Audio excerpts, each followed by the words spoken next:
ယနေ့သာသနာတော်နှစ်2549ခုနှစ်လူတော်ဟာကောဇာတက္ကရာ1368ခုနှစ်ကဆုံလဇန်2ရက်နေ့ညခရစ်နှစ်2006ခုနှစ်4လပိုင်း28ရက်နေ့ညရန်ကုန်တိုင်းသာကေတမြို့နယ်3ရံပြည်ရပ်ကွက်မာရဆွမ်းတော်ဓမ္မယုံ48နှစ်မြောက်မဟာဓမ္မပူဇာသဘင်ဝေဓမ္မဒါနလူရှင်များဖြစ်ကြသောနှစ်ဖက်သောမိဘများအမှုထား၍ဦးမင်းမင်းဒေါ်ဆန်းဆန်းမိသားစုရံပြည်9လမ်းကမတ္တိဆင်ကျင်းပပူဇော်၍အားလုံးသောတရားဓမ္မပေါင်းသူတော်ကောင်းတို့ပေါင်းစုညီညာဆင်ကျင်းပပူဇော်အပ်သောဓမ္မသဘင်ဝေဟောကြားအပ်သောအခွင့်အရေးအမည်ပေးသောတရားတော်ပြိဿဤဘာတရားလဲအခွင့်အရေးတရားတော်နော်ဒါကြောင့်အခွင့်အရေးတရားတော်ကိုမဟောကြားမီမနာကြားမီမှာတရားတော်ရဲ့ပိုင်ရှင်ဖြစ်တော်မူသောသုံးလောကထွတ်ထားတပည့်ညိုမြတ်စွာဘုရားကိုယုတိစွာရှိခိုးပူဇော်လိုက်ကြရအောင်ခေတ္တခဏငြိမ်သက်စွာနေထိုင်ကြပြီးတော့လက်အိုးလေးတွေချီမျက်လွှာလေးတွေချရွတ်ဖတ်ပူဇော်နေတဲ့ဗုဒ္ဓရှင်တော်မြတ်ရဲ့ဂုဏ်တော်များကိုအာယုံပြုပြီးတော့အတူတူပဲပူဇော်ကြရအောင်ဧနောဝအာနနံသောဗံဓမ္မေတံဓမ္မတိသကံကန္တိတံသဗ္ဗကန္တနံဣန္ဒကံတနမမခံဣတိနာသစ္စာဝစေနာဒုခိတာဟွန်တုသာတောဣန္ဒဝအာနနံသောဗံဓမ္မေတံဓမ္မတိသကံကန္တိတံသဗ္ဗကန္တနံဣန္ဒကံတနမမခံဣတိနာသစ္စာဝစေနာဒုခိတာဟွန်တုသာတောသန္တိဘုံတော်ဆက်ရှိရလုံးနေ၍ဘုံသိတင်းထလွန်မြင့်မြတ်တော်မူပေသောအရှင်မြတ်ဖရာဒီအရှင်မြတ်ဖရာဤအာနန္ဒံဘုမြောက်တင်ရှုမြဲမဝအာမယနိုင်သောမျက်နာတော်အပြင်သည်ဣန္ဒဝအာဂဝေဟင်ထကောင်းကင်ဝေမောင်းနေလေသံယုံနသောတာယဝတိဝေငွေလာမင်းကြီးကဲ့သို့သောဗံဘုသူမြင်သူရှုသူအာသာအစာမပြေတင့်တယ်လှပတော်မူပါပေသည်ဖယားဣန္ဒဝအာနနံသောဗံသောတာယောဤဖြူဝေးထိန်ဝင်ဝေလာမင်းကြီးတမြဤညဝေကောင်းလာပါသောမျက်နာတော်အပြင်လည်းရှိတော်မူပါပေထသောသမ္မေတံတရားကြောခိုင်ထုံထိုင်ထိုင်နေရိုင်းရိုင်းနေသူနှလူအပေါင်းကိုလည်းဤကောင်း လပြရင်ကြီးအောင်ဆုံးမတော်မူပေထသောဓမ္မဒေသကံပွင့်လူချင်းချင်းကြွပွဲဝင်မြည်လူရှင်တတိုင်းရာတိုင်းပင်ကစားဝိနည်းယာကိုဒေသနာယေဤတိုင်၍ဟောပြတော်မူပေထသောသဗ္ဗကန္တနာအလုံးစုံသောအရာယရနာဟုသမျှတို့ထကန္တိတံအသတရားမကသာအောင်နိသဖွယ်ရာလည်းဖြစ်တော်မူပါပေထသောဣန္ဒကံရှိရှိသမျှဓမ္မဥဒ္ဓံအလုံးစုံကိုသိကြုံပိုင်သာအစိုးရတော်မူပေထသောတဏှာယကံမဂ္ဂင်ရှိစုအောင်လံထူ၍နေဘူးတော်မူဖောင်းကရုဖြင့်ဆောင်ပို့တော်မူညာထိုရှင်တော်မြတ်ဖရာကိုအဟံဓမ္မကထာဒေသနာကိုဖွေရှားဟောမည်စိတ်ကရည်၍ယံစီအားထုတ်ဖရာတပည့်တော်အကျွန်ုပ်သည်နမမိဓမ္မယုံပလင်ဥစီကသရဟောရွှေရွှေမြို့ပြည်လည်းရင်ရှိဦးညွအခါနေ၍အကျဉ်းချင်းကရောလည်းရပါတော့သည်မြတ်စွာဘုရား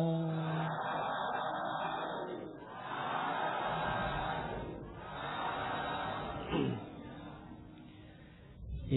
တိနာသစ္စာဝဇေနာဤသို့နှုတ်သံဖော်ထုတ်ပြန်၍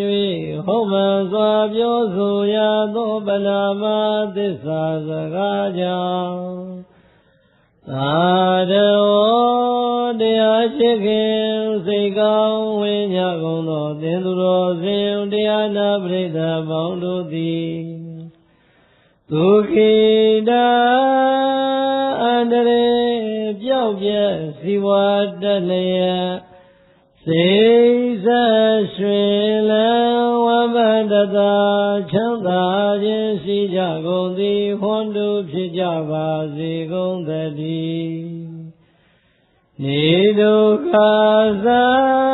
ကိုယ်စေခြင်းစိတ်စေခြင်း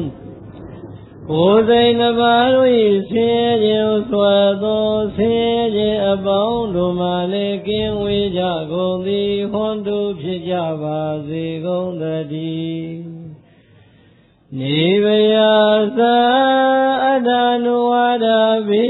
ပရာနုဝါဒဘိတန္တာဘိဒုက္ခတိဘိအစရှိကုန်သောမကောင်းသောဘိယပေါင်းတို့မှလည်းကင်းဝေးကြကုန်သည်ဟွန်တုဖြစ်ကြပါစေကုန်သတည်းနေသောကာသာမညိုမမိန်တကူရှိန်၍ဆိုရင်မနောကြောင့်ကြပူဆွေးကိုကြွေးခြင်းတို့မှလည်းကင်းဝေးကြကုန်သည်ဟွန်တုဖြစ်ကြပါစေကုန်သတည်းဟွန်တုယခုစွာသောသစ္စာစကားနှင့်ဘုလိုအပ်သောမေတ္တာရှိန်ဝါတို့ကြောင့်အချိန်မကြာကိုယ်စီကိုယ်ငါဖြစ်တော်မူနိုင်ကြပါစေကုန်သတည်း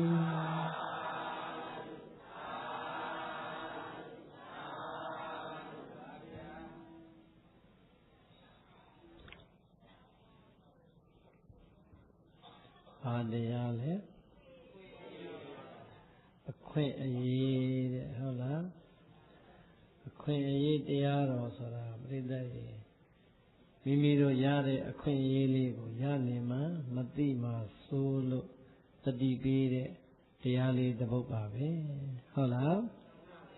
စကြရအောင်မောခဏဝိရာတိထခဏတိတာဟိသောစရေသကတိဝါယမေယထ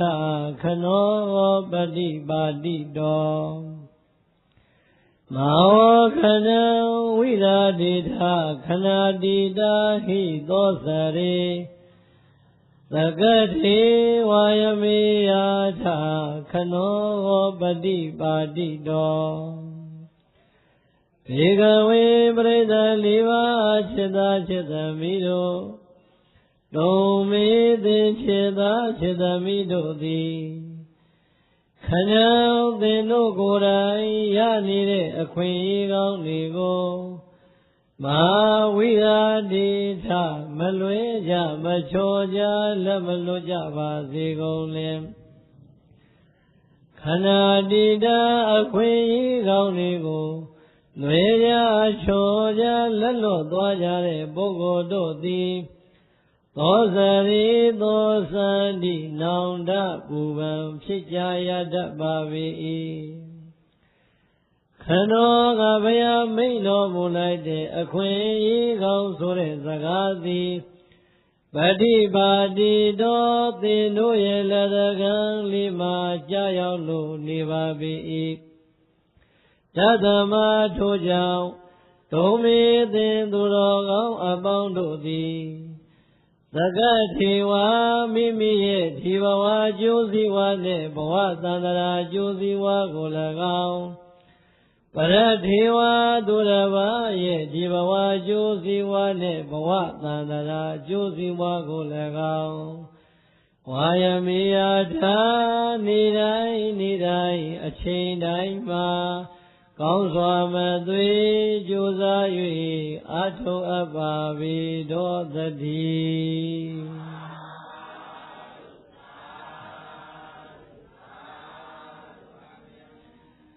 ဘုံတော်၆ပါးသခင်ဘုရားရှင်ကိုယ်တော်မြတ်ကအလုံးသောတတ္တဝါတွေအတွက်မိန့်တော်မူခဲ့ပါတယ်ဒီဂါထာလေးကိုတစ်ပိုင်းချင်းဦးဇင်းတို့မြန်မာပြန်ပေးပါမယ်နံပါတ်1အပိုက်ကလေးကမာဝခဏံဝိရာတိထာ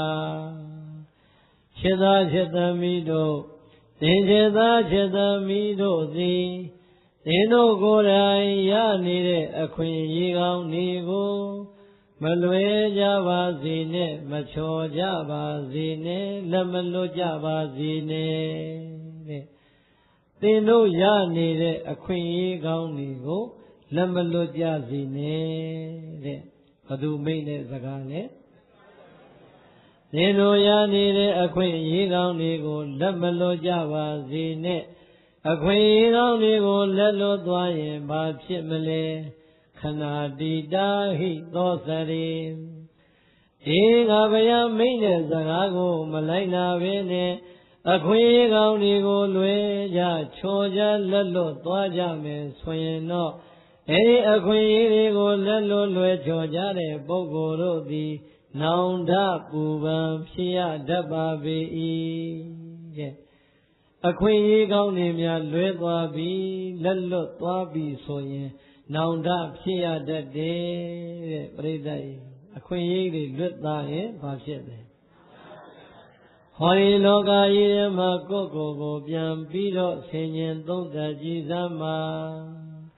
တခါတခါများရသိရလိုက်တဲ့ပညာရေးအခွင့်အရေးတွေမရလိုက်ရင်စီးပွားရေးအခွင့်အရေးတွေမရလိုက်ရင်ယာတုအာနာအခွင့်အရေးတွေလက်လွတ်သွားပြီဆိုတဲ့အခါမှာဟာငါညက်လို့မလုံလိုက်မိလို့ဆိုတဲ့ခဏခဏပြောနေရတဲ့နောင်တဥပန်နဲ့အတန်ဟာကိုနှိမ့်ဆက်လို့ခံမနေရဘူးလားဒေသရဲ့အခွင့်အရေးကောင်းတွေကိုမပြုတ်လိုက်မိဘူးဆိုရင်အခွင့်အရေးကောင်းတွေကိုမပြောလိုက်မိဘူးဆိုရင် အဲ့ဒီအကြောင်းတွေတွေးပြီးတော့နောင်တပူပန်ဖြစ်ရတတ်ပါပေ၏နောင်တတွေဘလောက်ပဲရပြိတ္တရဲ့အဲ့ဒီအခွင့်အရေးတွေကပြန်ယူလို့ရနိုင်သေးရဲ့လားမရနိုင်တော့ပါဘူးတဲ့ဒါကြောင့်အခွင့်အရေးဆိုတာမိမိပြစ္ဆကရနေတဲ့အချိန်လေးမှာ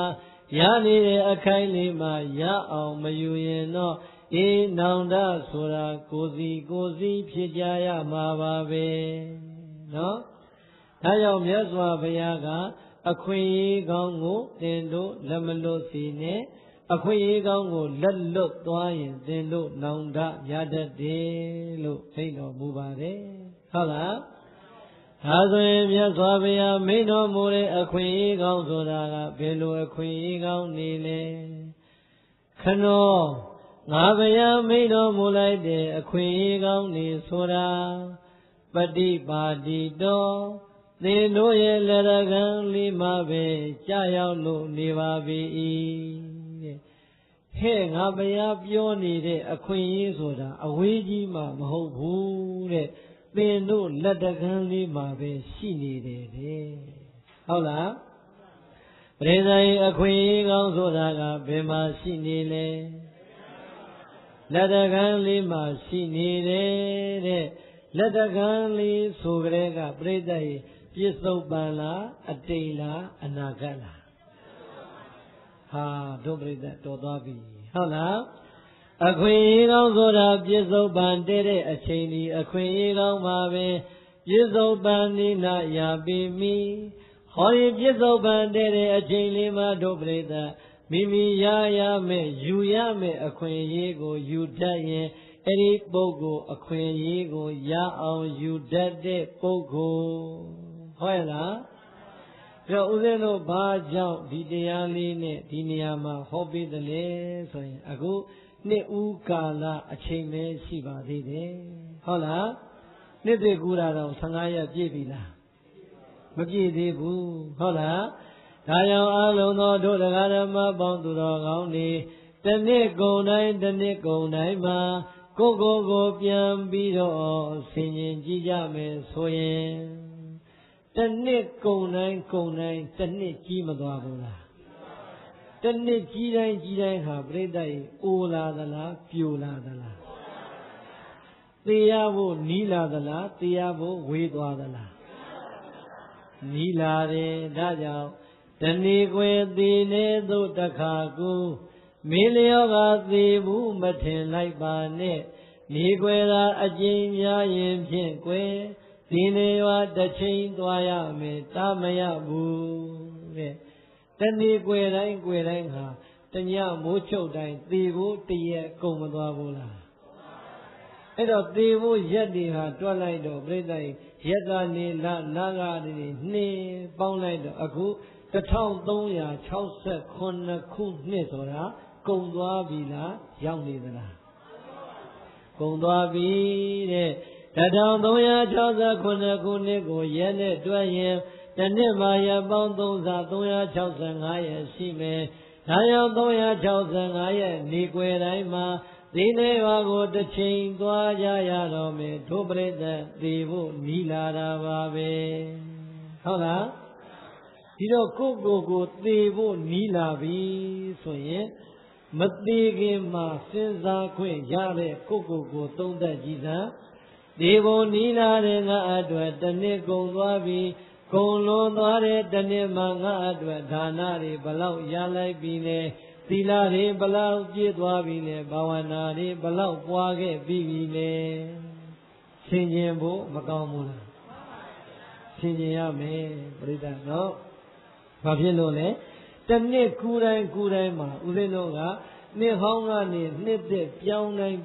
မှာအဲ့ဒီလိုဆင်ခြင်မှုမရှိရင်ဘာတွေဖြစ်လာသလဲဆိုရင်အတ္တိတနာအဂမေယအတိတ်ကိုတို့ပရိသတ်ပြန်သွားတတ်တဲ့စိတ်တွေဖြစ်ပေါ်နိုင်လို့ရသော်ဘုရားကမိန့်လိုက်တဲ့အတ္တိတနာအဂမေယမင်းတို့အတိတ်ကိုပြန်ပြီးတော့တွေးမနေနဲ့တော့တဲ့အတိတ်ဆိုတာပရိသတ်ရေပြန်ယူလို့ရသေးရဲ့လား 1369ခုနှစ်ရဲ့နောက်ပိုင်းနှစ်တွေပြန်ယူလို့မရတော့ပါဘူးမိမိကြံခဲ့တဲ့အသက်တွေရဲ့နောက်ပိုင်းနှစ်တွေပြန်ခေါ်လို့မရတော့ပါဘူးတဲ့မိမိဒီအချိန်အတိုင်းရောက်နေတဲ့အသက်အတွင်းမှာကိုပြန်တွေးလိုက်တဲ့အခါကျတော့မနေတတ်မဖြေတတ်ရင်နောင်တပူပန်ဖြစ်ရတတ်ပါတယ်။ပရိသတ်တစ်ခါများကိုပြုမယ်လို့စိတ်ကူးထားတဲ့ဒါနကုသိုလ်လေးမလူလိုက်ရရင်ကိုဆောက်တည်မယ်လို့စိတ်ကူးထားတဲ့သီလကုသိုလ်လေးမရလိုက်ရင်ကိုတရားအားထုတ်မယ်လို့စိတ်ကူးထားတဲ့အကြံစီလေးဟာအမထုတ်ဖြစ်ရင်ပရိသတ်စိတ်ထဲမှာတွေးပြီးတော့စိတ်မကောင်းမဖြစ်ရဘူးလားဟောဒီလောကမှာရှိကြတဲ့လူသားအလုံးတို့သည်မပြုလိုက်ရတဲ့ကုသိုလ်တွေအကြောင်းနဲ့တွေးပြီးတော့ကုံသွားတဲ့အချိန်တွေအတွက်နောင်တတွေပူပန်ရတတ်ပါတယ်မပြုလိုက်ရတဲ့ကုသိုလ်တွေအတွက်နောင်တဖြစ်ရတယ်လို့ပြုခဲ့မိတဲ့အကုသိုလ်တွေအကြောင်းတွေးလိုက်ပြန်တော့လေနောင်တတွေပြန်ပြီးတော့ဖြစ်ရပြန်ပါတယ်တခါမှကိုပြုပြီးတဲ့အကုသိုလ်တွေအကြောင်းတွေးလိုက်ရင်ပြိတ္တိုင်ထိတ်လန့်ပြီးတော့နောင်တတွေမဖြစ်ရဘူးလားဖြစ်ရတယ်ဒါဆိုရင်ပြိတ္တိုင်ရေမပြုခဲ့ရတဲ့ကုသိုလ်တွေကလည်းအချိန်ကြီးကုန်လွန်ခဲ့ပါပြီပြုခဲ့ပြီးတဲ့အကုသိုလ်တွေကလည်းပြုခဲ့ပြီးပြီဖြစ်တဲ့အတွက်ကြောင့်ဘယ်တော့မှပြောင်းလဲလို့မရတော့ပါဘူးအတိတ်ကိုပြန်တွေးရင်ပြိတ္တိုင်ရင်လေးစရာတွေဆိုတာကုန်ဆုံးပါမလားဒါကြောင့်မြတ်စွာဘုရားကအတ္တိတနာအဂမေယတဲ့မင်းတို့အတိတ်အကြောင်းတွေပြန်တွေးမနေနဲ့ပြန်ပြင်လို့မရတော့ဘူးတဲ့ရသေးရဲ့လားအလုံးတို့တရားဓမ္မပေါင်းသူတော်ကောင်းတွေတည်ပြီးဖြစ်နေတဲ့အဇာတသက်မင်းတရားအဇာတသက်မင်းကြီးလေတခါလေသူ့ရဲ့ဖခင်သောတာပန်ပုဂ္ဂိုလ်ကြီးကိုတတ်ခဲ့မိတဲ့နောင်တကလေအမြဲတမ်းသူ့ကိုနှိပ်စက်နေလိုက်တာ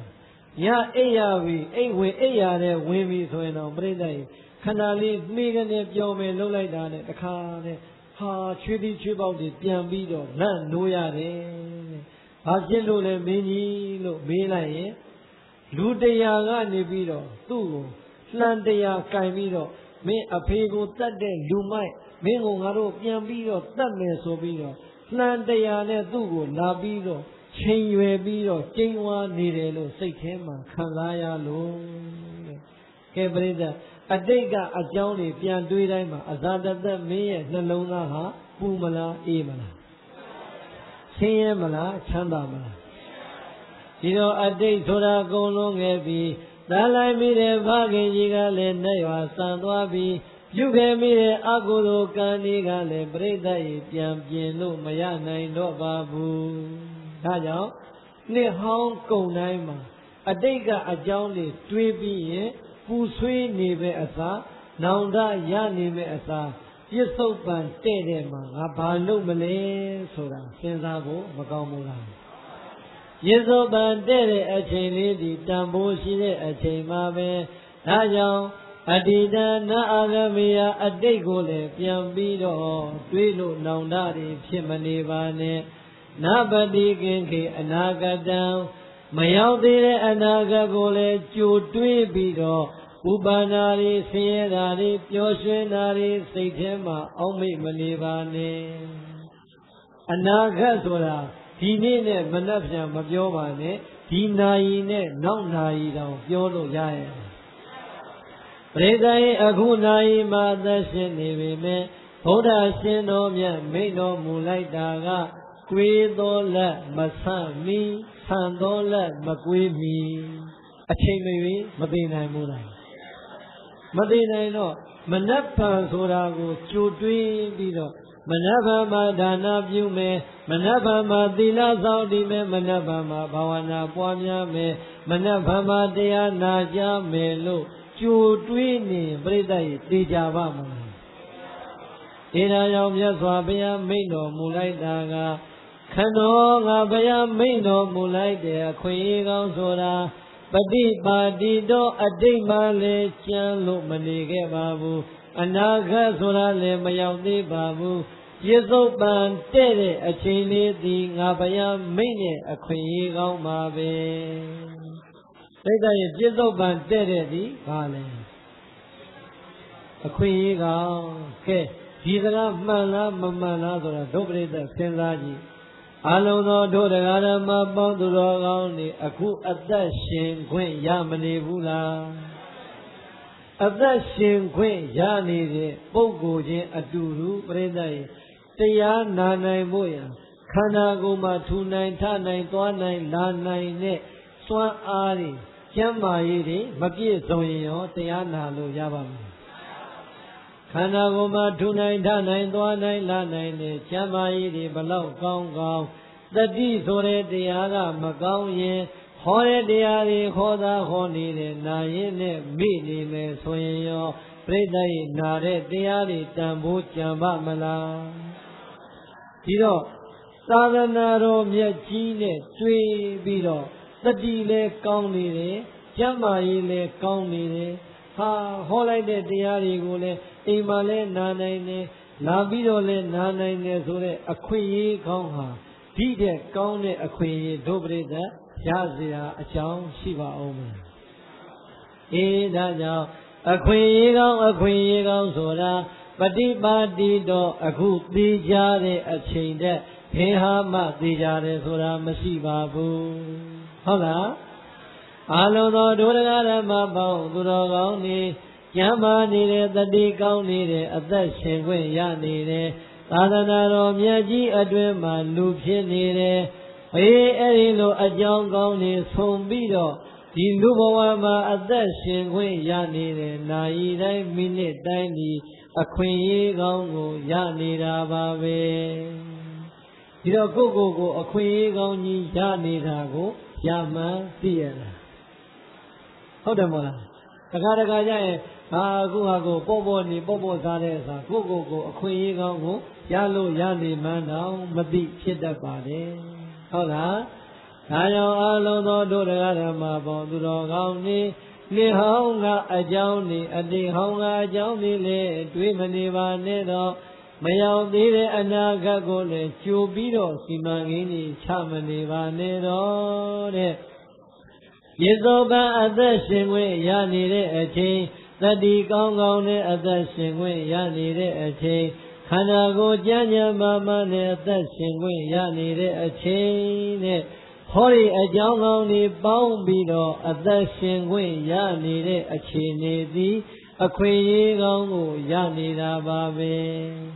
ဟုတ်ရဲ့လားကဲဒုပရိသတ်နည်းနည်းလေးစဉ်းစားကြည့်လိုက်အာလုံးသောဒုပရိသတ်ကဟောဒီနေရာမှာအသက်ရှင်ခွင့်ရလို့တရားနာနိုင်နေကဲတချို့အိမ်တွေမှာမသေးတော့လည်းပဲအိယာထဲမှာလဲနေတဲ့ယောဂဝေဒနာနှိမ့်ဆက်ခံနေရတဲ့ပုဂ္ဂိုလ်တွေပြိတ္တပြစ္ဆုတ်ပံမှာအခွင့်အရေးကောင်းကိုရရမရဘူးတချို့ကသေတော့မသေးသေးဘူးပြိတ္တကြီးကျမ်းမာရေးမသွားနိုင်မလာနိုင်လို့တရားမနာရဘူးတချို့ကြတော့ကျမ်းမာရေးတော့ကောင်းတယ်သတိတွေချွတ်ချောနေတဲ့အတွက်ကြောင့်တရားတွေကိုမမှတ်နိုင်တော့ဘူးဟုတ်တယ်မို့လားဒါကြောင့်တရားနာတာတရားအားထုတ်တာဒါနပြုတာသီလဆောက်တည်တာဘာဝနာပွားများတာကောင်းမှုလုပ်ငန်းကိုလုပ်သမျှအရာအလုံးဟာပြိဿရဲ့ကျမ်းမာရေးကောင်းဖို့တတိကောင်းဖို့သာသနာတော်တွင်မှာအသက်ရှင်ဖို့ဆိုတဲ့အခွင့်အရေးကောင်းတွေမပေါင်းမိရင်ရပါမလားအဲကြောင့်ဒုဒကာဓမ္မပေါင်းသူတော်ကောင်းတွေအခုအခွင့်အရေးအကောင်းကိုရနေသလားအခွင့်အရေးမကောင်းကိုရနေသလားကဲဒါနပြုခြင်းနဲ့လွယ်လေးပြုလို့မရဘူးလားအမလေးဓမ္မပူဇာလှူမလားလှူလို့ရတယ်အားမရဘူးပါလာတဲ့လက်ကောက်တွေဆွဲကြိုးတွေလက်စွပ်တွေချွတ်လှူမလားရတယ်ဒီတဲ့ကောင်းတဲ့အခွင့်အရေးရှိအောင်မလားကဲပရိသတ်နာယီဆိုတာတော့ပြောလို့ရရဲ့လားခုအခွင့်အရေးကိုပြောပြီးပြီလေလှူဖို့ရဲရဲကြီးမဆုံးဖြတ်ရဘူးလားဟမ်ပရိသတ်စဉ်းစားနော်ဒါနာပြုခြင်းနဲ့အသက်ရှင်ခွင့်ရမှတတိကောင်းမှကျမ်းမာရေးကောင်းမှ သာသနာတော်မြတ်ကြီးနဲ့ဂျုံမှမြန်မြန်ကြီးလှုပ်လိုက်မှအခွင့်အရေးဆိုတာရတာဟုတ်လားဒါဦးဇင်းတို့ရည်စရာပြောတာပါမြန်မာနိုင်ငံမှာဒါနာကောင်းမှုတစ်ခုပြုကျင်နေဆိုရင်ခက်ခဲသလားသာသနာထွန်းကားနေတဲ့ဒီနိုင်ငံကြီးမှာသံဃာနဲ့ပတ်သက်တဲ့ဒါနပြုမလားတရားနဲ့ပတ်သက်တဲ့ဒါနပြုမလားဇေဒီနဲ့ပတ်သက်တဲ့ဒါနပြုမလားကျောင်းနဲ့ပတ်သက်တဲ့ဒါနပြုမလားပြိဿရေမလွယ်ဘူးလားလွယ်တော်လည်းပဲပြိဿရေအခွင့်အရေးဆိုတာကရအောင်ထုတ်မလူဘူးဆိုရင်အဲ့ဒီဒါနကုသိုလ်ဟာရပါမလားမရဘူးပြိဿစဉ်းစားတော့အကြောင်းကောင်းတွေဘလောက်ပဲဆုံးဆုံးဟောဒီအကြောင်းကောင်းအခွင့်အရေးကောင်းတွေဆုံးမင်းဆုံးညာတော်လဲရအောင်မယူတဲ့ပုဂ္ဂိုလ်အတွက်ဒါနဆိုတဲ့ကုသိုလ်လေးတစ်ခုတောင်မှရဖို့မလွယ်နိုင်ပါဘူးရဖို့လွယ်ရဲ့လားပြိဿစဉ်းစားကြည့်အိမ်မှာကိုယ့်ဟာကိုယ်အိမ်မှာနေနေတာပဲနော်အချိန်တိုင်းရင်ဆွမ်းခံကြွတဲ့ကိုယ်တော်ဟာကြွမလာဘူးလားကဲမှန်မှန်လေးကိုယ့်ဟာကိုယ်နေကြည့်ဆွမ်းခံကြွတဲ့ဘုန်းကြီးကိုကြွတိုင်းဆုံးဦးဆုံးပြားကိုမှီအောင်လောင်းတာလူတိုင်းလောင်းနိုင်သလားအမလီပြိဿကြီးဒီခေတ်ထဲမှာတော်တော်ခက်တယ်ကိုတော်တွေလည်းဆွမ်းခံတာကြွနေရတာအိမ်တကားပိတ်ထားလို့ပြန်လဲရတဲ့အိမ်နဲ့အိမ်တကားမပိတ်ပြန်တော့လဲငပြောသီးနဲ့ပြန်လာရတဲ့အိမ်နဲ့လိမ္မော်သီးနဲ့ပြန်ရတဲ့အိမ်နဲ့တရားလုံးနဲ့ပြန်ရတဲ့အိမ်နဲ့ပြိဿကြီးအခွင့်အရေးကောင်းကြီးကဒီတဲ့ကောင်းတာရှိအောင်မလားအလူခံတဲ့ကိုတော်ကအိမ်မော်သီးကြွလာကိုကစိတ်လှူရတာလည်းမဟုတ်ဘူးရွှေလှူရတာလည်းမဟုတ်ဘူးငွေလှူရတာလည်းမဟုတ်ဘူးကိုစားမဲ့ထမင်းအိုးတွေကထမင်းကိုစားမဲ့ဟင်းအိုးတွေကဟင်းလေးကိုသဇွန်းစာတစ်ခွက်စာလေးလှူတာတောင်မှအဲ့ဒီအခွင့်အရေးကိုရအောင်မယူဘူးဆိုရင်ကဲပြိဿကိုယ့်အတွက်အခွင့်အရေးကောင်းကြီးကလွတ်မသွားဘူးလားကဲပြိဿစဉ်းစားတော့ဥပ္ပဟောတာမှားသလား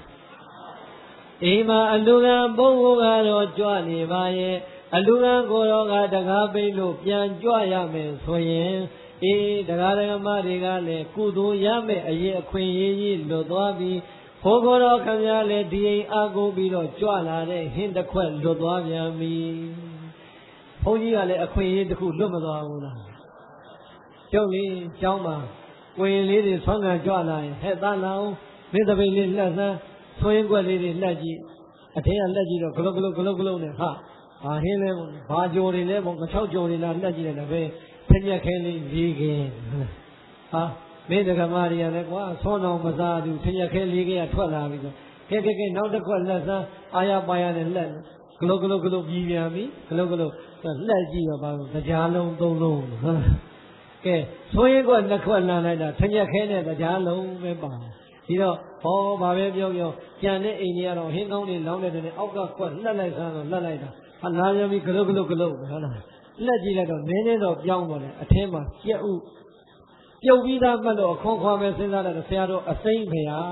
တဲ့ကြက်ဥတော့အစိမ့်လောင်လိုက်တဲ့ဖြစ်ရောက်နေပြီဟုတ်လားအဲ့တော့ကျုပ်ကဟာမင်းဒကမတွေကလည်းကွာ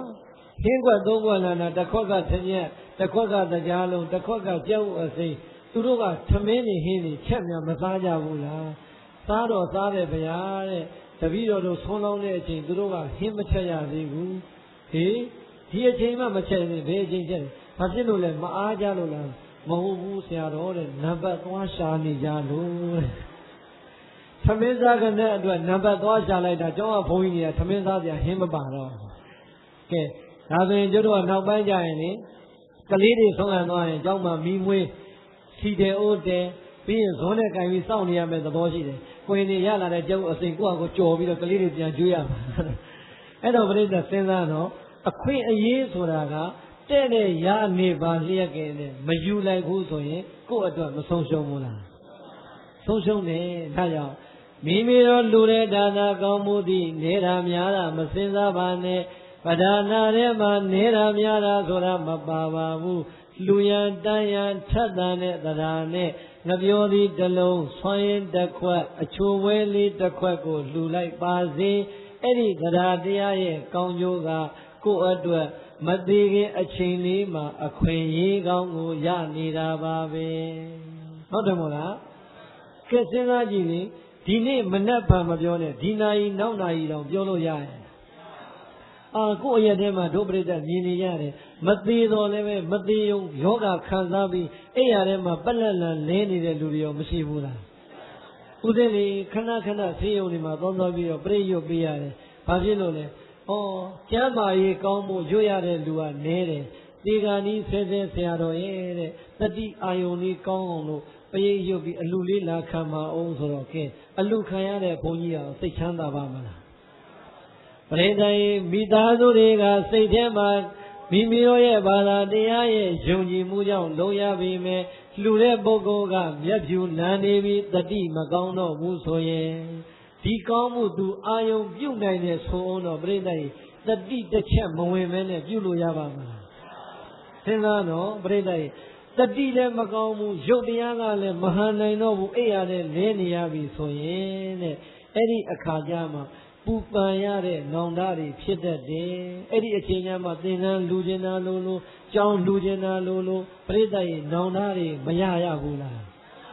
ကိုလူတဲ့အလူတော်ရေသက်ခွက်ကိုယ်တိုင်မချနိုင်တော့တဲ့ဘဝရောက်ရင်ရှင်ထဲမှာပူမလားအေးမလားစိတ်တွေဘလောက်ခံစားလဲရမလဲပရိသတ်ရဲ့ကြည်စမ်းငါကျမ်းမာရေးကောင်းစေတတိကောင်းစေကာလတော့ငါလူရမယ်ဌာနကုသိုလ်တွေငါရအောင်ဖြစ်အောင်မလူခဲ့တဲ့အတွက်ကြောင့်အောင်မလေးအခုငါကိုယ်တိုင်လက်နဲ့တော့မကတ်နိုင်တော့ဘူးငါကိုယ်တိုင်အမျှတော့ကြဲကြဲမဝနိုင်တော့ဘူးငါကိုယ်တိုင်ရေစက်ခွက်တော့မကင်နိုင်တော့ဘူးဆိုတဲ့ဒီအပူလောက်ကြီးတဲ့အပူဟာရှိပါအောင်မလားဒါကြောင့်ပြိဿအခွင့်အရေးကောင်းဆိုတာတရားကလည်းပြည့်စုံသာသနာကလည်းအစဉ်သင့်ရှိတတိကလည်းကောင်းကျမ်းမာရေးကလည်းကောင်းနေတဲ့အချိန်ဟာဌာနကောင်းမှုဟာပြုလို့အကောင်းဆုံးပဲဟုတ်တယ်မို့လားမနက်ဖြန်မှလူမယ်သဘခါမှလူမယ်နောက်နေ့မှလူမယ်ဟိုနောက်နေ့မှလူမယ်လူပြီးတော့စီမံကိန်းနေတာဆွဲနေတာမနက်ဖြန်မပြောပါနဲ့ဒီနာရီနဲ့နောက်နာရီတောင်သိခြင်းတရားကစိတ်ချရမလားစိတ်မချရဘူးဒါကြောင့်ပြစ္ဆုတ်ပံတဲ့တဲ့အချိန်အခွင့်အရေးကောင်းဆိုတာပြိဿရအောင်ယူဖို့မလိုအပ်ဘူးလားလိုအပ်တယ်ဒါကြောင့်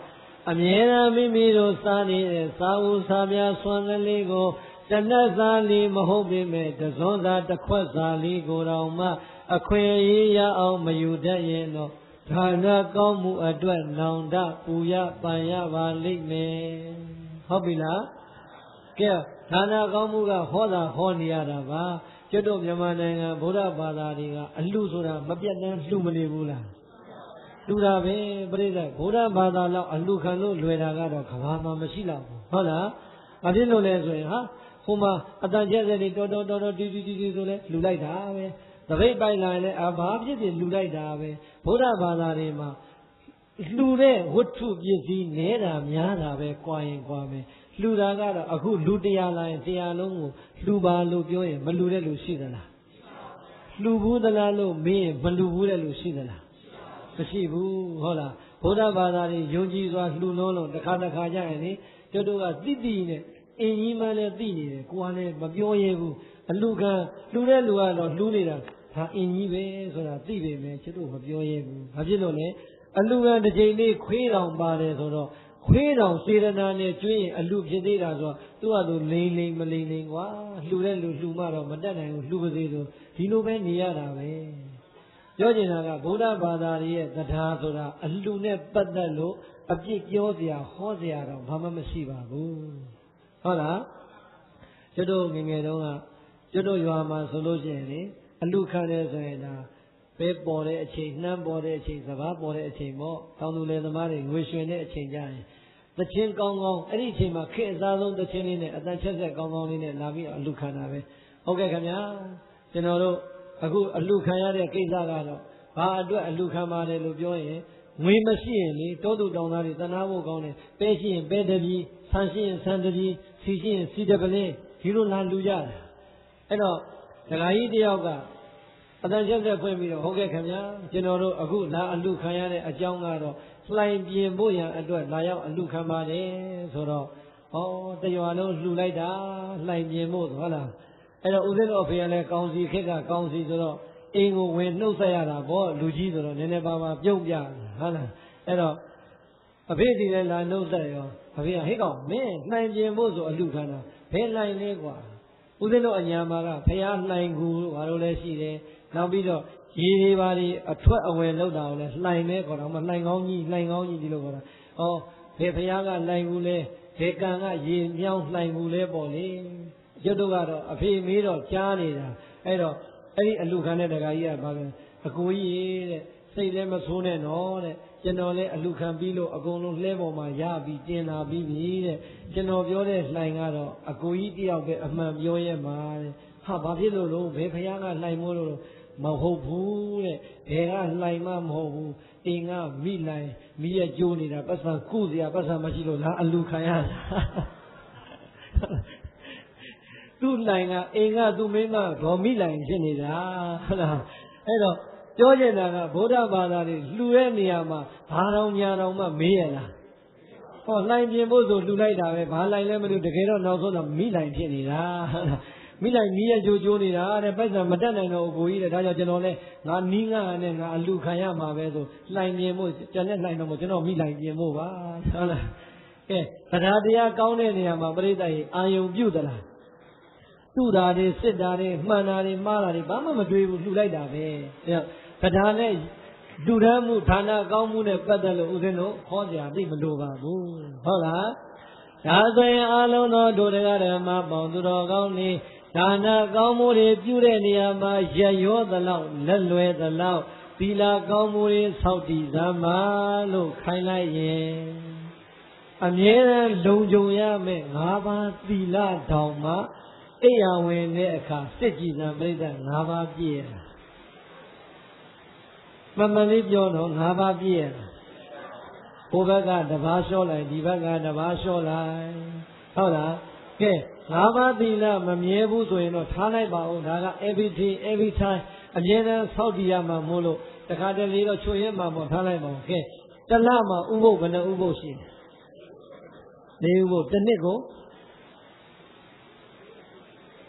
မလေးဗျာသင်္ချာလဲကျွမ်းလိုက်ကြတာဟုတ်လားဘုန်းကြီးလူတော့ဈေးရောက်လာကြတယ်ဟုတ်လားဟမ်ဘုန်းကြီးလူတော့ဈေးရောက်လာကြဘူးလား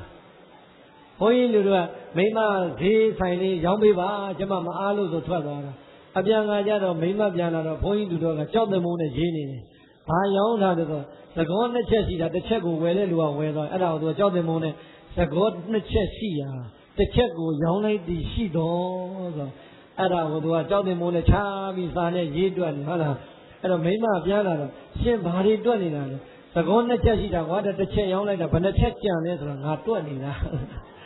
အဲ့တော့မိမတော့နေတော့သကောနှစ်ချက်ရောင်းတာနှစ်ချက်ရှိတာတစ်ချက်ရောင်းမှတော့တစ်ချက်ကြံတာပေါ့ဒါမှကြောက်တဲ့မိုးကြီးနဲ့ဒေါ်တွေနဲ့တွက်နေရတယ်နေစမ်းမှာမိမရဲ့မင်းတို့မိမတွက်ကတော့ဟုတ်တာပေါ့ဟုတ်လား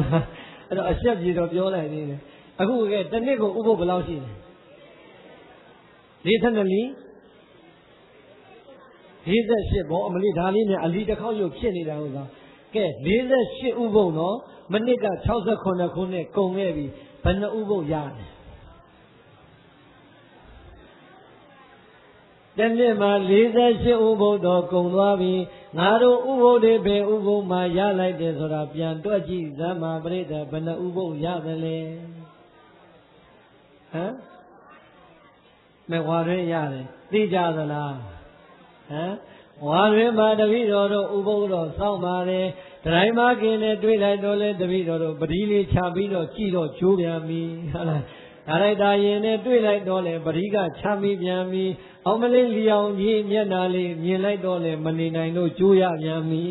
အဲ့တော့ဟိုဟာကြောင့်ကျိုးဒီဟာကြောင့်ကျိုးဥပုပ်လျှော့လိုက်မယ်ဆိုရင်တော့73ဥပုပ်ထဲကပြိတ္တရေဘယ်လောက်ကြအောင်မလဲ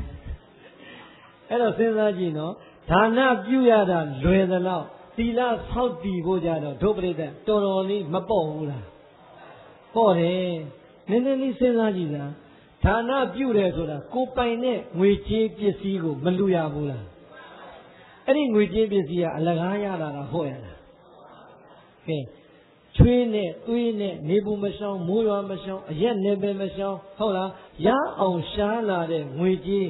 ပစ္စည်းကိုပိုင်ပြီဆိုတဲ့အချိန်မှာပိုင်ပါတယ်ဆိုတဲ့လောဘတဏှာမစ္စရိယကိုရဲရဲကြီးစွန့်ပြီးတော့လှူနိုင်ပါလျက်ခင်နဲ့ ဘာတပြားမှမပေးရတဲ့ဥပုသ်ကြတော့ဘာလို့စောင့်ဖို့မေ့နေတာလဲကဲပရိသတ်ဥပုသ်စောင့်ဖို့လေးများကြိုးစားကြည့်သားမှာပိုက်ဆံကုန်သလားပရိသတ်ရဲ့ဥပုသ်စောင့်တာနဲ့အလူတစ်ခုပြုတာမိမိလက်ထဲကငွေတွေဘယ်ဟာကအထွန်များသလဲမေးရင်ကဲလှူတာတော့မှရရရောလှူနိုင်ရတဲ့နဲ့ဘယ်သူအိမ်မှလည်းမချီရဘူးဘယ်သူအိမ်မှလည်းမငားရဘူးဘယ်ဓမ္မယုံမှမသွားကျင်တော့အိမ်မှာဆုံးခံကြွတဲ့ဘုန်းကြီးနဲ့အရှင်ဘုရားသီလလေးချီးမြှင့်မှာဘုရားဆိုရင်မရဘူးလားအမလေးအိမ်မှာဘယ်ကိုယ်တော်မှမပိညင်တော့မှတီဗီကလွှင့်တဲ့ဥပုသ်သီလလေးနဲ့ယူရောမရဘူးလားဒီလောက်လွယ်လွယ်လေးလက်ထဲထည့်နေတာကိုပဲအမလေးတစ်နှစ်12လမှရှိတဲ့48ဥပုသ်ကဟိုဟာနှုတ်ဒီဟာနှုတ်တစ်နှစ်3ဥပုသ်ကိုမနှဲစုနေရအဲ့တော့ပြိဿသီလကောင်းမှုဆိုတာရောအခွင့်အရေးအနေနဲ့ယူလို့မရဘူးလားသီလကောင်းမှုအခွင့်အရေးဆိုတာကတစ်ဆင့်မြင့်လာသလိုကျင့်ရတဲ့အပိုင်းကလည်းပဲတစ်ဆင့်မြင့်တဲ့အကျင့်ကိုကူးလာပြီဟုတ်တယ်မို့လားကဲပြိဿရဲ့7ပါးသီလ6တီလိုက်ပြီဆိုတဲ့က9ပါးတဲ့ကနေထုတ်လိုက်ဟုတ်လားဟောကာမေတုမိစ္ဆာသာရနေရာမှာအဗျာမစရိယဝင်မလာဘူးလားတချို့တရားကိုမားနေတယ်နော်ကာမေတုမိစ္ဆာသာရနဲ့အဗျာမစရိယကိုလည်းနည်းနည်းလေးရှင်းအောင်လုပ်ထားအောင်ကာမေတုမိစ္ဆာသာရဆိုတာကသူတစ်ပါးရဲ့တာမယာသူတစ်ပါးရဲ့လင်မှားယွင်းတဲ့အိမ်တော်ရေးဖောက်ပြန်မှုနဲ့ကာမဂုဏ်ကိုယူတာဟုတ်ရဲ့လားအဗျာမစရိယဆိုတာကဇနီးမယားလင်ယောက်ျားဟုတ်လားကိုဇနီးဖြစ်ပါစေကိုလင်ဖြစ်ပါစေအဲ့ဒီဥပုသ်ဆောင်တဲ့နေ့မှာဇနီးမယားလင်ယောက်ျားအစစ်အမှန်တော်မှကာမဂုဏ်ယူခွင့်မရှိဘူးလို့ပြောတာရှင်းရလားဒါကြောင့်ကဲအဲ့ဒီကနေတဆင့်လာလိုက်တော့ဝိကာလဘောဓနာညသာစားတဲ့သိက္ခာပုဒ်ကိုမရှောင်ရဘူးလားဟောပြိဿအကျင့်ပိုင်းဟာဒါနလို့မဟုတ်ဘူးသီလမှာအကျင့်နေပါမလားဘူးလားအေးပြိဿ7ပါးလုံးတွက်လိုက်မယ်ဆိုရင်ဒီအကျင့်ဟာလွယ်လွယ်လေးကျင့်လို့မရလို့တဲ့မြတ်စွာဘုရားကလူတာမန်နတ်တာမန်နေမကျင့်နိုင်တဲ့မြင့်မြတ်သောဥပုသ်သီလလို့ဒီလိုချီးမွမ်းခဲ့တယ်ဟုတ်လားဒါဆိုရင်ဒုဒဂဓမ္မပေါင်းသူတော်ကောင်းနေဟောဒီဥပုသ်သီလဆောင်ထင်ရမယ်ဆိုရင်ကာယကံနဲ့လွန်ကျူးမဲ့အပြစ်တွေဝစီကံနဲ့မဟုတ်တာတွေပြောမဲ့အကျင့်တွေကိုမရှောင်ရဘူးလားရှောင်လိုက်ပြီဆိုတာနဲ့တရက်လေးရှောင်လိုက်တဲ့ကုသိုလ်ဟာပြိတ္တိသီလနဲ့နေရတဲ့တဏှာကြီးတောင်မှနှစ်တရာနဲ့သီလကင်းတဲ့လူတဲ့အသက်ရှင်ခြင်းတည်းမြတ်တယ်ဆိုတော့ကဲသီလနဲ့အသက်ရှင်ရတာမမြတ်ဘူးလားအဲ့ဒီသီလဟာဟောပြိတ္တအခုပြောကြည့်တဲ့အတိုင်းဆိုရင်ခက်ခက်ခဲခဲစောင့်ရတာဟုတ်ရလားမနေ့တချို့ကပြောသေးတယ်ဘုံဘုံနဲ့တပည့်တော်က7ပါးသီလဆောက်တည်ရင်တဲ့9ပါးတော့အပိုင်ရတယ်တဲ့ဟမ်7ပါးလည်းပြောသေးတယ်ဘယ်နဲ့9ပါးအပိုင်ရတာလဲတပည့်တော်ဘုံဘုံသီလပြီးရင်တဲ့တပည့်တော်ကအစာရင်ရှိတော့ညကြရင်မစားရရင်မနေနိုင်တော့လေတဲ့ဝိကာလဘောဓနာကြရင်တပည့်တော်လက်မလေးနှစ်ဖက်ပူးပြီးတော့ပါဇက်ကိုပိတ်ထားတာမဆိုဘူးတဲ့ကဲပရိသတ်ပါဇက်ကိုပိတ်ပြီးတော့မဆိုဘူးဆိုကြတဲ့က7ပါးပြည့်အောင်မလားအထင်ကသမဏကတ7ပါးသောအင်္ဂါနဲ့ပြည့်စုံတဲ့ဥပုသ်ကိုပေးပါလို့တောင်းတာ9ပါးဆိုကြတဲ့ကဥပုသ်သီလဖြစ်ပါအောင်မလားသင်ပေါ်သူတို့ကပြောလိုက်ရင်သီလလို့ပြောရင်အမလီအစာရင်ရှိရတာနဲ့ဒုနာရတာနဲ့ခါကြိုက်ရတာနဲ့ကျောင်းကဘုန်းကြီးတွေကတော့အစာရင်မပါတာကြဟမ်အဲ့တော့ပြိဿစဉ်းစားဒါနတဲ့မြတ်တဲ့သီလအခွင့်အရေးကိုယူမယ်ဆိုရင်ရောပြိဿရေတို့ပြိဿဟောဒီမှာတတိကောင်းနေတယ်ကျမ်းမာရေးကောင်းနေတယ်သာသနာကြီးထဲမှာအသက်ရှင်ခွင့်ရနေတယ်ယူလို့မရဘူးလားရတယ်ဒါဆိုရင်တစ်နှစ်ကုန်တိုင်းမှာ5သိန်း48ဥပုသ်ရှိတယ်48ဥပုသ်ကိုပြည့်အောင်မကျိုးအောင်မပေါက်အောင်မပြောင်းမကြအောင်7ပါးသီလကိုလည်းငါကြိုးစားလို့ရအောင်ယူမယ်လို့အခုချိန်တည်းကခိုင်မာတဲ့တန်ဋိဌာန်ချတာဒီတစ်နှစ်အတွင်းမသေးမချင်းမှာဥပုသ်သီလဆိုတာယူလို့မရဘူးလားမသေးမချင်းပြောတာနော်ကဲမသေးဘူးလို့ပြောလို့ရပါမလားမရဘူးဒါကြောင့်ပြစ္ဆုတ်ပံတဲ့တတိကောင်းကျမ်းမာရေးကောင်းသာသနာတွင်မှာအသက်ရှင်နေတဲ့အခွင့်အရေးဟာအကောင်းဆုံးပဲဆိုတာအဲ့ဒါကိုပြောတာဟုတ်ရဲ့လား ဒါဆိုရင်ဒါနတော့လွယ်လွယ်လေးပြုပါတယ်သီလရောက်တဲ့အခါကျတော့တယောက်နဲ့တယောက်အတိုက်ခံနေပြောကြရတာ73ဥပုပ်ရတယ်ကြွားလို့ကြွား3ဥပုပ်ကျန်တယ်ပြောလို့ပြောကဲဒါဆိုရင်ဦးဇင်းတို့ပြိဿကိုဦးဇင်းကအကုန်လုံးချီချီနဲ့48ဥပုပ်လုံးရတဲ့ပုဂ္ဂိုလ်တွေလို့ကဲပြောပါပြီလက်ခံပါပြီတဲ့ဌာနပြီးတော့သီလပြီးတော့ဟောအစဉ်လေးတော့သိသားပဲဘာဝနာဆိုတာဘာလို့တာလဲဘာကိုပွားတာလဲဟမ်ဘာကိုပွားတာလဲဖြောင်းနဲ့ပတိတွေစိတ်ပြီးဟုတ်လားဟမ်ဂုံတော်တော့ပွားကြပါတချို့ကဂုံတော်ပွားတာကိုအရဟံကိလေသာကင်းတော်မူသောမြတ်စွာဘုရားအရဟံလူလမြမတ္တဝါတို့၏ပူဇော်သူကိုခိုင်တော်မူတိုင်းသောမြတ်စွာဘုရားအရဟံစိတ်ကိုယ်ရလိုက်တော်မှမကောင်းမှုအကုသိုလ်ပြုတော်မမူသောမြတ်စွာဘုရားဆိုပြီးတော့ဂုံကိုအာယုံပြုတာတော့သိမရှိဘူးသူကအပတ်ရည်မြောင်းဖြောင်းဟာပရိသတ်ကြီးပတိစိတ်နေတာမျိုးစက်တနဲ့ဆွဲနေသလားအောင်မရဟုတ်လားအဲ့တော့အဲ့ဒီလိုသမထဘာဝနာဟာပရိသတ်ကြီးကုသိုလ်ရပါမလားစဉ်းစားကြည့်ဂုံတော်ပွားတယ်ဆိုတာမြတ်စွာဘုရားရဲ့ဂုံကိုအာယုံပြုပြီးတော့ဒီဂုံတော်ပေါ်မှာစူးစူးဆိုင်ပွားရင်းနဲ့တမာတိတီအောင်ထူထောင်ရတာအဲ့ဒါကိုပဲတခါတည်းဖြောင်းနေဟဲ့လားတခါတည်းချနေတာစက်တနဲ့ပြည့်နေတယ်အဲ့ဒါဥစဉ်ကတော့မဆိုင်ပါဘူးတခါမှဓမ္မဂတိကများတော့ခတ်တယ်မဆိုင်တဲ့လူလည်းဝင်ပြောမိတာအဲ့ဒါရွှေတကုံပေါ်မှာဒကာကြီးတယောက်အဲ့လိုဒကာကြီးတို့ဂုံတော်ပွားတာလားမှန်ပါဗျာတဲ့ဘာဂုံတော်လဲအရဟံဂုံတော်ပါဗျာတဲ့ဒကာကြီးအခုဘာလို့ပတိကိုအဲ့လိုစိတ်ထားလဲဟာတပည့်တော်အကျဉ်းများရအောင်တပည့်တော်ဒိဋ္ဌံထားလို့ဗျာတဲ့ဒကာကြီးအကျဉ်းများအောင်ပွားတာလားမြတ်စွာဘုရားရဲ့ဂုံကိုအာယုန်ထဲမှာပေါ်အောင်ပွားတာလားဆိုတော့ခုတော့ဘုရားတော်ဟုတ်လားမကြည့်တော့ဘူးဟုတ်လားဟုတ်ပါဘူးလို့ဒကာကြီးကိုမြင်ကျုပ်ကမေတ္တာတတ်ဝင်လို့ပါလို့ဘယ်ဘဝဆွေမျိုးတော်ကလည်းမသိဘူးဆိုအမလေးညနာအချင်းကြီးပြီးလေးသာပြောင်းပေးရဟုတ်လားကျုပ်ကတရားဟောတာပါလို့ဒကာကြီးကိုအကျိုးရှိအောင်ပြောခြင်းလို့ပါဆိုအမလေးအဲ့ကြမှာပြုံးပြီးတော့လားလို့ကျုပ်အရဟံဂုံတော်အနက်လေးတွေသင်ပေးမယ်ဆိုစာလေးနဲ့ရေးပြီးအလုပ်ရှုပ်ခဲ့သေးတယ်ဟုတ်လားအဲ့တော့ဦးဇင်းကဒကာကြီးကိုပြောတယ်ဒကာကြီးရဲ့လို့ဉာဏ်အကျဉ်းရခြင်းအဲ့ဒီလိုစိတ်ဆရာမလိုဘူးကျုပ်နီးပေးမယ်ဆိုသူကအဟုတ်မှန်လို့အလိုပြောရမှာတော့ကိုတော့ဘလို့စိတ်ရမှာလုပ်ပါအောင်ဆိုတော့ဒကာကြီးလို့ဟိုတော့ဖိုးသူတော်ကြီးတယောက်ပရိစိတ်တယ်တဲ့သူကအနေစာဒုက္ခအနတ္တ6တလုံးချတယ်အနေစာဒုက္ခအနတ္တ6တလုံးချတယ်နောက်ကြတော့သူကရှည်တော့အနေစာဒုက္ခအနတ္တမဆိုတော့ဘူးလို့၎င်းဆိုချသွားတာလို့အဲ့တဲ့ဉာဏ်ရှိအောင်မလားဗျာလို့အဲ့ဒီလိုစိတ်ပါလားဆိုသူသဘောပေါက်တော့ဟောဟုတ်တယ်နော်တဲ့တပည့်တော်ကခုံကိုအာယုံမပြုတ်မိဘူးတဲ့ဟောဘာပဲပြောပရိသတ်သာသနာပြုတယ်ဆိုကျမ်းဖန်ပြုရတာပဲဟုတ်လားအဲ့တော့ဘာဝနာမှာသမထဘာဝနာရှိတယ်ဝိပဿနာဘာဝနာရှိတယ်တရားအာမထုတ်နိုင်ရောဂုံတော်တစ်ခုခုအာယုန်ထဲမှာပေါ်အောင်တမာတိတီးအောင်ပွားနေရောအကျိုးတော်နည်းသလားသို့တော်ပြိတ္တိသမထဘာဝနာဆိုတာကတော့ဝိပဿနာလောက်မမြင့်မြတ်တာတော့သိကြတယ်ဒီတော့ဒီတဲ့မြင့်မြတ်တာလိုချင်တယ်ဆိုရင်ဝိပဿနာဘာဝနာအားထုတ်ဖို့ရောမလိုအပ်ဘူးလားပြိတ္တိစဉ်းစားနော်ဒါနာပြုတယ်လွယ်တယ်ကိုမပြုနိုင်ဘူးကိုသားသမီးကိုကြောင်းလွတ်ပြီးတော့လှူခိုင်းလို့ရတယ်မရဘူးလား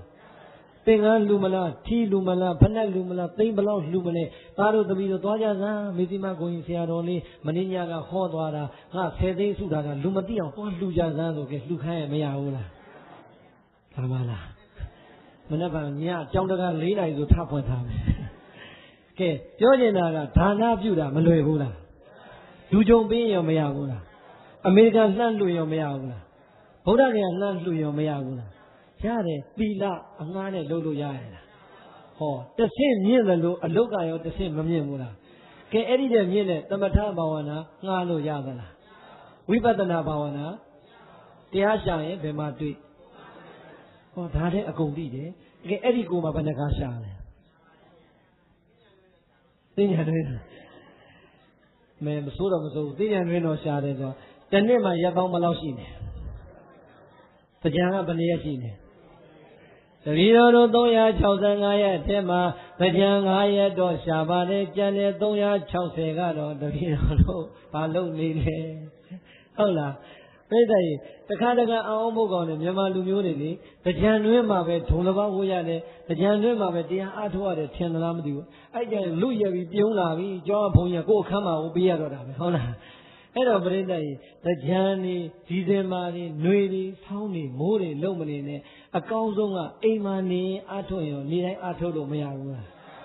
စဉ်းစားလေနီးတက်ကြီးကိုပိုင်အောင်ရှာထားဖို့ပဲလို့လေကိုယ်အိမ်မှာပြိတ္တိဖျားစင်မှာအာထုတ်တို့အိမ်ရထဲမှာအာထုတ်တို့ထိုင်ရင်အာထုတ်တို့ရှောင်ရင်အာထုတ်တို့သွားရင်အာထုတ်တို့မရဘူးလားအမလီအဲ့ဒါမျိုးကြတော့သိအောင်မလုပ်ထားဘူးသူတို့ကတစ်နှစ်လုံးမှာကြံ9ရက်သာလင်တရားအာထုတ်ရမယ်လို့ဘုရားကပဲသတ်မှတ်ခဲ့သလိုလိုဟုတ်လားမလီအခါကြီးရကြီးတဲ့ဒီနေ့ကတော့သူကဘုန်းကြီးကျောင်းပဲသွားမယ်တဲ့ခြိုင်လေးတွေနဲ့ဘုန်းကြီးကျောင်းမလာဘူးဘုန်းကြီးကျောင်းတရားကိုစီကံနဲ့အချိန်နဲ့ထိုးရမှာနော်9နာရီထိုင်ရမယ်9နာရီဈဉ္ညာလျှော့ရမယ်ဆိုတော့တပည့်တော်တို့တဲ့နေ့တိုင်းကတရားစစ်တောင်ဘုရားထဲမှာသွားနေကြဆိုတော့တငယ်ချင်းတွေသွားရှာလိုက်အောင်မယ်ဟောပုံမှာကြတော့တစ်ပင်အောက်ထိုင်အမပိုင်းနဲ့ကျမစိတ်သားအမ9ကြော်မလေးစိတ်သားနဲ့9ကြော်ဝတ်သားအကုန်အလှည့်ကြအလဲစားပြီးတော့ပြောလိုက်တာတခါတည်းသားကြောင့်သမီးကြောင့်ဆွေကြောင့်မျိုးကြောင့်ပစ္စည်းကြောင့်အကုန်ပြောပြီးတော့မိုးချုပ်ပြီးတဲ့တူဘုတ်တော့ပြီးပြန်ကြရအောင်တဲ့ကောင်းလိုက်တဲ့ဥပုပ်9ကြော်ဥပုပ်ဝတ်သားကြော်ဥပုပ်စိတ်သားကြော်ဥပုပ်ဟုတ်လားအဲ့တော့ပြိဿစဉ်းစားနော်ဘာဝနာတရားဆိုတာကပို့ပြီးတော့အရေးကြီးတယ်တတိလည်းကောင်းမှကျမ်းမာရေးလည်းကောင်းမှကျမ်းမာရေးကောင်းပြီတတိကမမှတ်နိုင်ရောရပါမလားတတိကကောင်းပြီကျမ်းမာရေးကမထိုင်နိုင်မလျှောက်နိုင်မသွားနိုင်ရောမှတ်လို့ရပါမလားအေးဒါကြောင့်ပြိဿဟောဒီလိုတတိကောင်းကောင်းနဲ့ကျမ်းမာရေးကောင်းကောင်းနဲ့သာသနာတော်တွင်မှာအသက်ရှင်ခွင့်ရနေတဲ့အခွင့်အရေးကောင်းတွေကိုဘာဝနာတရားကိုပွားရင်းနဲ့လေရအောင်ယူလိုက်စမ်းပါဒါဆိုရင်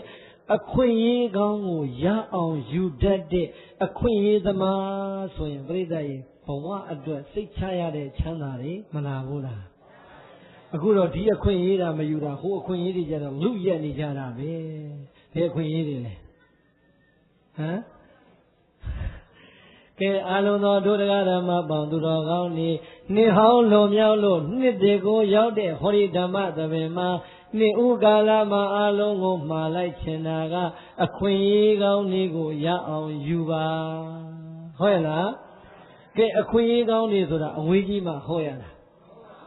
အာလုံးတို့တရားဓမ္မပေါင်းသူတော်ကောင်းနေတတိကောင်းကောင်းနဲ့ကျမ်းမာရေးကောင်းကောင်းနဲ့သာသနာတွင်မှာအသက်ရှင်နေခြင်းသည်အခွင့်အရေးကောင်းပါပဲဟောဒီအသက်ရှင်ခွင့်ရနေတဲ့အချိန်မှာဒါနကုသိုလ်ရအောင်ယူပါသီလကုသိုလ်ရအောင်စောင့်တည်ပါဘာဝနာကုသိုလ်ရအောင်ပွားများပါတဲ့ဒီနေ့မနက်ဖြန်မပြောနဲ့ဒီနာရီနောက်နာရီတောင်မှတတိကောင်းပါမယ်ကျမ်းမာရေးကောင်းပါမယ်လို့ဘယ်သူမှမပြောနိုင်ပါဘူးနော်ဒါကြောင့်ဘုရားရှင်တွေကနေသဗ္ဗညုတရွှေဉာဏ်တော်ရှင်တွေဆိုတော့သိတယ်ဘုရားတိုင်းမှားတဲ့ဩဝါဒလေးတစ်ခုရှိတယ်ဇာယတဘိက္ခဝေမပမဒဋ္ဌ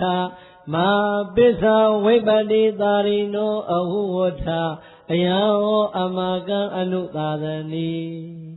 ဘိက္ခဝေပရိသတ်လေးပါးခြေသားခြေသမီးတို့တုံမေသင်ခြေသားခြေသမီးတို့သည်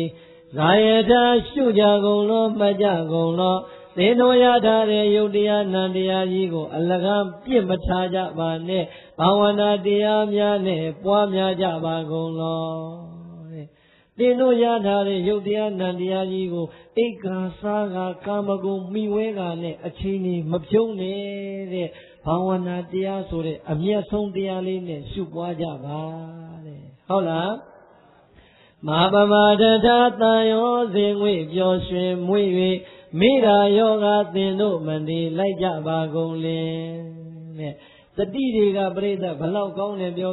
သာသမီဆွေမျိုးပစ္စည်းဥစ္စာတန်ရောစဉ်ကျိုးတွေကနှောင်ဖွဲ့ထားတော့ရိတ်တာသွားဖို့နေနေတာအိမ်မာတော်မှအိယာဝင်ငါနီးတစ်ချိန်တော်မှမရှုဖြစ်တဲ့လူတွေအများကြီးပဲဟုတ်လားမပမဒဋ္ဌတန်ရောစဉ်ငွေပျော်ရွှင်မွေ့၍မိရာယောဂသင်တို့မနေလိုက်ကြပါကုန်လင်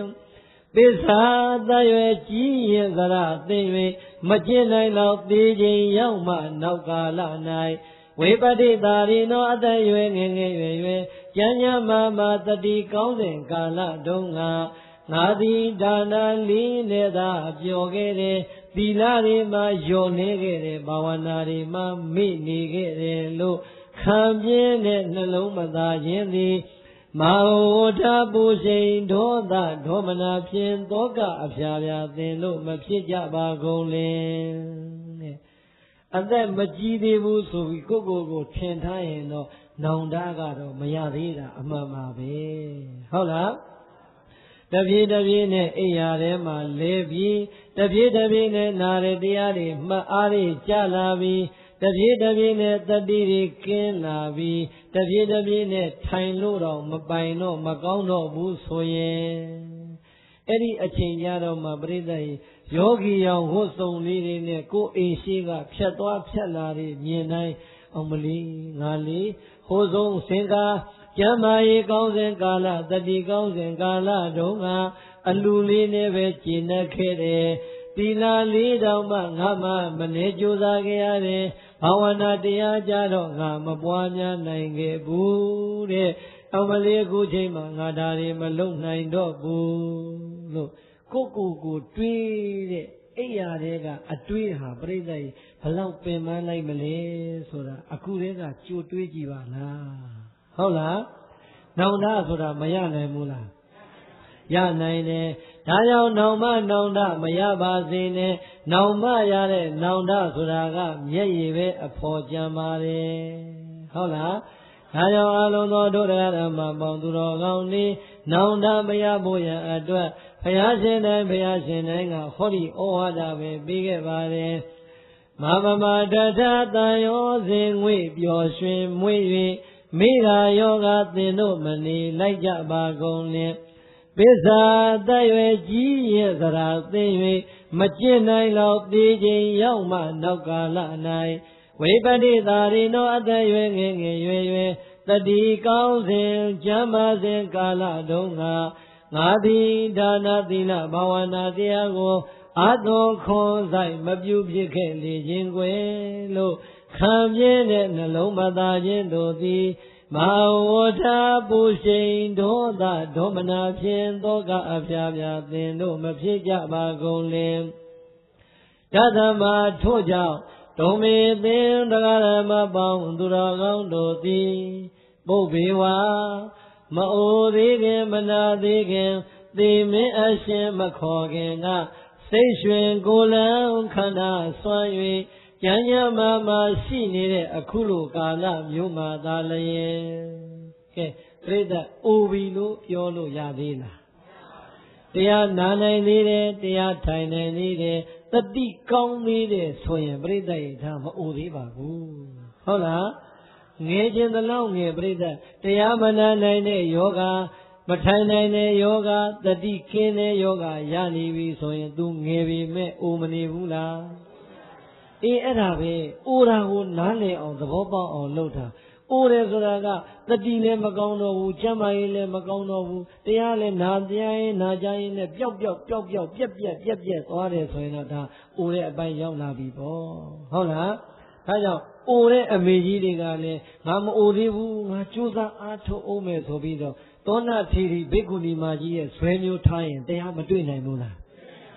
သောဏထေရီဘိက္ခုနီမကြီးအသက်80ကျော်80နာကမှကိလေသာကင်းတဲ့ယဟန္တာမကြီးဖြစ်သွားတာဟုတ်လားပြောဒီထဲမှာ80မပါသေးပါဘူးဟုတ်ရဲ့လားဒါကြောင့်ကိုအားတင်းပြီးတော့ရှေးကမေ့နေတဲ့တတိတွေကိုပြန်မတွေးပါနဲ့အနာဂတ်မနှဖန်ဆိုတာကိုကြိုစောင့်မနေပါနဲ့အခုပုဗ္ဗေဝမအိုသေးခင်မနာသေးခင်သေမင်းအရှင်မခေါ်ခင်က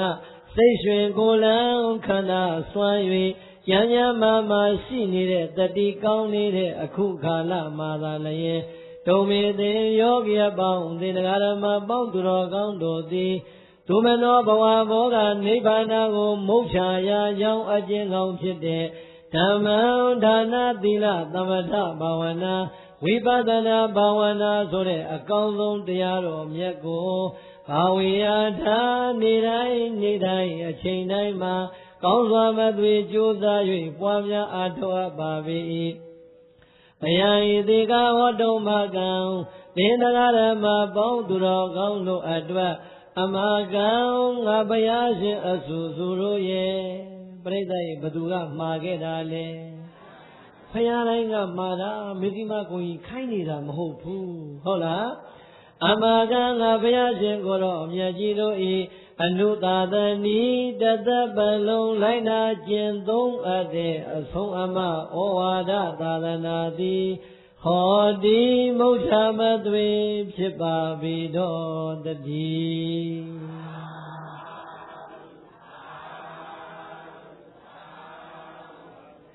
အ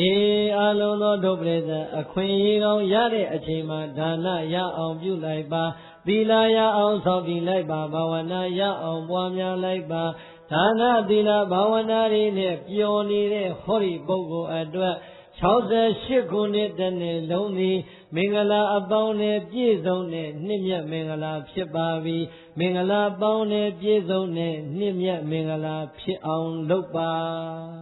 ဟုတ်တယ်မို့လားအဲ့ဒီကုသိုလ်တွေနဲ့ပြည့်နေမင်္ဂလာပဲအကုသိုလ်တွေကင်းနေမင်္ဂလာပဲဒါကြောင့်68ခုနှစ်ရဲ့နှစ်ဆန်းနှစ်ဟောင်းကုန်လို့69ခုနှစ်နှစ်ဆန်းတည့်ရရောက်ရင်ကို့မှာမပြုရတဲ့ကုသိုလ်တွေအတွက်လဲနောင်တမဖြစ်မိစေနဲ့ပြုမိတဲ့အကုသိုလ်အတွက်တွေလဲနောင်တမဖြစ်မိစေနဲ့တဲ့သိကြတဲ့ပြစ္ဆုတ်ပံဟောဒီအချိန်မှာဒါနသီလဘာဝနာသာရအောင်ပြုရင်နောင်တဆိုတာရှိအောင်မလားမရှိတော့ဘူးဒါကြောင့်မောခဏဝိရာတိထခဏတိတာဟိသောစရိသကတိဝါယမေယထခနောပฏิပါတိတောသာရောတရားနာလာကြပါတဲ့အလုံးသောတရားဓမ္မပေါင်းသူတော်ကောင်းတို့တုံမေသေးတရားဓမ္မပေါင်းသူတော်ကောင်းတို့သည်ခဏအခုပြစ္ဆုတ်ပံတဲ့ရနေတဲ့အခွင့်အရေးကောင်းတွေကိုခဏဟောဒီပြစ္ဆုတ်ပံတဲ့အချိန်ကာလမှာတတိကောင်းကောင်းကျမ်းမာရေးကောင်းကောင်းနဲ့သာသနာတော်တွင်မှာအသက်ရှင်ခွင့်ရနေတဲ့အခွင့်အရေးကောင်းတွေကိုမဝိရာတိထမလွဲကြမချော်ကြလက်မလွတ်ကြပါစေကုန်လေခဏတိတာဟောဒီအခွင့်အရေးကောင်းတွေကိုလွဲကြချော်ကြလက်လွတ်သွားကြတဲ့ပုဂ္ဂိုလ်တို့သည်သောစရိသောစန္တိနောင်တပူပန်ဖြစ်ရတတ်ပါပေ၏ခန္ဓာကဘုရားရှင်ကိုယ်တော်မြတ်မိန့်တော်မူလိုက်တဲ့အခွင့်အရေးကောင်းဆိုတာပฏิပါတိတောအတိတ်ကအကြောင်းလေးလည်းမဟုတ်ပါဘူးအနာဂတ်အတွက်လည်းမဟုတ်ပါဘူးပြစ္ဆုတ်ပံတဲ့ဟောဒီအချိန်လေးမှာတတိကောင်းကောင်းကြံပါရေးကောင်းကောင်းနဲ့သာသနာတော်တွင်မှာအသက်ရှင်ခြင်းကိုဆိုပါတယ်တဲ့ဒါကြောင့်ပฏิပါတိတောသင်တို့ရဲ့လက်တကမ်းလေးမှာကြားရောက်လို့နေပါ၏ဓမ္မထို့ကြောင့်တုံမေသေတရားဓမ္မပေါင်းသူတော်ကောင်းတို့သည်သကထေဝမိမိရဲ့ဒီဘဝအကျိုးစီးပွားနဲ့ဘဝတန်ត្រာအကျိုးစီးပွားကို၎င်းပရထေဝသူတစ်ပါးရဲ့ဒီဘဝအကျိုးစီးပွားနဲ့ဘဝတန်ត្រာအကျိုးစီးပွားကို၎င်းဝါယမေယထာနေတိုင်းအချိန်တိုင်းမှာကောင်းစွာမသွေကြိုးစား၍အာထုအပ်ပါပေတော့တည်း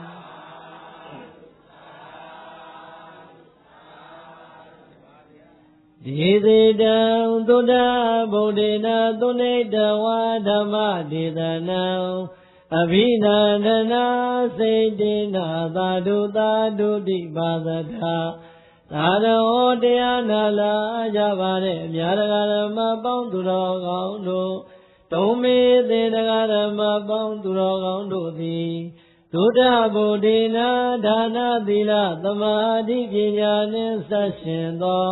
ဘုဒ္ဓအဖျားဖျားကိုပြီးစွမ်းတော်မူသောဘုရားရှင်ကိုယ်တော်မြတ်ကြီး၏သန္တိကံဝဋ္ဌံတော်မှဒေတိတံတဆင့်ခံငါဟောကြားအပ်သောဤမဓမ္မဒေသနာပြစ္ဆုတ်ပံတဲ့ရနေတဲ့အခွင့်အရေးလွတ်မှာဆိုတဲ့အတွက်ကြောင့်